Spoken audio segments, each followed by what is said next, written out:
Hello बच्चों, आइए इस प्रश्न को पढ़ते हैं। बोला जा रहा है प्रकाश की एक किरण पुंज क्षेत्र 1 से 4 की ओर जा रही है।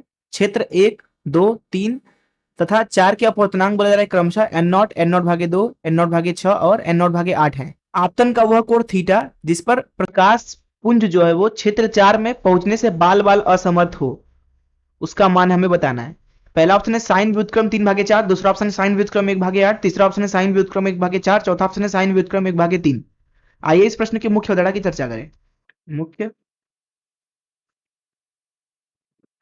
अवधारणा, पहली चीज आप स्नेल के नियम को देख लें। यहाँ पे मान लीजिए यह एक पृष्ठ है जो कि दो माध्यमों को अलग कर रहा है।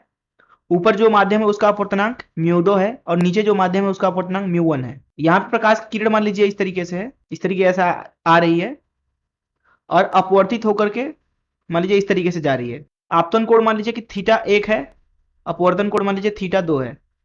तो यहाँ पे हम लिख सकते हैं μ1 साइन थीटा 1 बराबर μ2 साइन थीटा 2। अब देखिए यह है स्नेल का नियम। एक चीज और यहाँ पे समझिए पूर्ण आंतरिक परावर्तन के बारे में।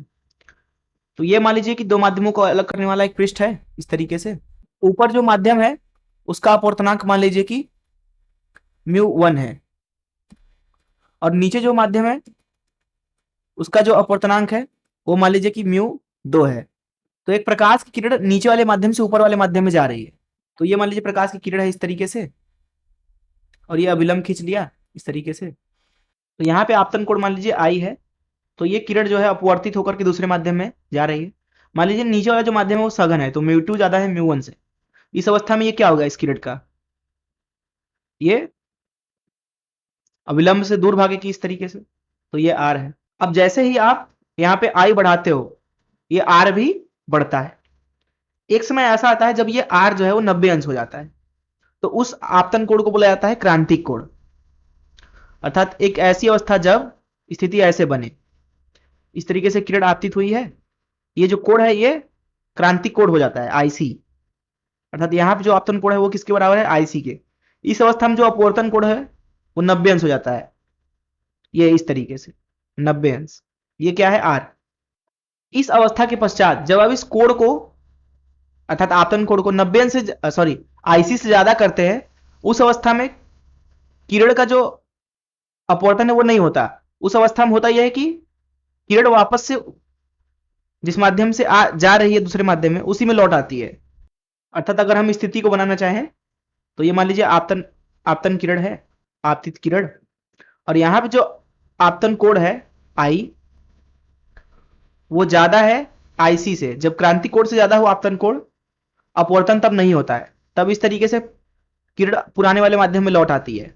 तो ये वाला कोण भी आई होगा, इसको बोलते हैं पूर्ण आंतरिक परावर्तन। ये जो दूसरी वाली स्थिति है इसके लिए हम लिख सकते हैं, क्योंकि नीचे वाला अपवर्तनांक μ1 है, ऊपर वाला μ2 है। सॉरी नीचे वाला μ2 हमने माना था, μ2 ऊपर μ1। तो यहां पे हम लिख सकते हैं μ2 गुणे साइन आईसी बराबर μ1 गुणे साइन 90। तो यहां से आपको दिख रहा है कि साइन आईसी कितना है, जहां आईसी है क्रांतिक कोण, μ1 भागे μ2, जहां μ2 जो है वो ज्यादा है μ1 से। तो इस मुख्य धारा से चलिए प्रश्न को हल करते हैं। देखिए स्थिति को मैंने बना लिया। यहाँ पे ये वाला जो कोण है वो कितना है, थीटा है ये कोण। हमने यहाँ पे किरण आपतित कराया इस तरीके से। क्या होगा अपवर्तन के पश्चात, क्योंकि इधर अपवर्तनांक n0 है और इधर n0 भागे 2, तो किरण जो है वो अविलंब से दूर हटेगी। तो यहाँ पे जो किरण है वो निकलने के बाद अविलंब से दूर हट जाएगी इस तरीके से। तो ये वाला जो कोण है इसको मान लीजिए थीटा 1। अब देखिए n0 भागे 2 और n0 भागे 6, इन दोनों को अलग करने वाली माध्यम पर अभिलंब खींच लेते हैं इस तरीके से। तो ये वाला कोण कितना है, थीटा 1 है ये वाला कोण। अब अपवर्तन होगा, फिर से किरण दूर भागेगी, अभिलंब की दूर भागेगी। क्यों, क्योंकि n0 भागे 6 विरल है n0 भागे 2 के सापेक्ष। तो इस तरीके से मान लेते हैं किरण निकलेगी इस तरीके से। अब देखिए ये वाला कोण हम मान लेते हैं थीटा 3। तो यहां पे n0 भागे 6 और n0 भागे 8, इन दोनों को अलग करने वाला जो माध्यम है उन पर अभिलंब डाल लेते हैं इस तरीके से। तो ये वाला कोण भी कितना है, बल्कि थीटा 2 बोल देते हैं, थीटा 2 थीटा 2। प्रश्न में हमसे बोला जा रहा है कि थीटा का हमें वह मान निकालना है जिसके लिए किरण जो है वो चौथे वाले माध्यम में अर्थात n0 भागे 8 में जाने से बाल बाल बच जाए। तो हम बोल देते हैं कि इस अवस्था में जो किरण है वो इस तरीके से निकल जाती है। इसको थोड़ा और ठीक तरीके से बनाते हैं। थीटा 2, ये वाला कोण थीटा 2 होगा ये कि मान लीजिए किरण इस तरीके से निकल गई सट के, मतलब ये कि जो अपवर्तन कोण है वो 90 अंश हो जाए। इस अवस्था में अगर ये थीटा 2 ज्यादा हो जाता है वर्तमान के थीटा 2 से, तो किरण क्या करेगा, वापस से लौट आएगा। तो बस उसको बचाना है बाल बाल, इसलिए यहाँ पे 90 अंश कर दीजिए। तो ये सतह 1 है, ये सतह 2 है, ये सतह 3 है। हम इन तीनों पे स्नेल के नियम का इस्तेमाल करते हैं। तो यहाँ लिखेंगे एन नॉट गुणे साइन थीटा बराबर एन नॉट भागे 2 साइन थीटा 1।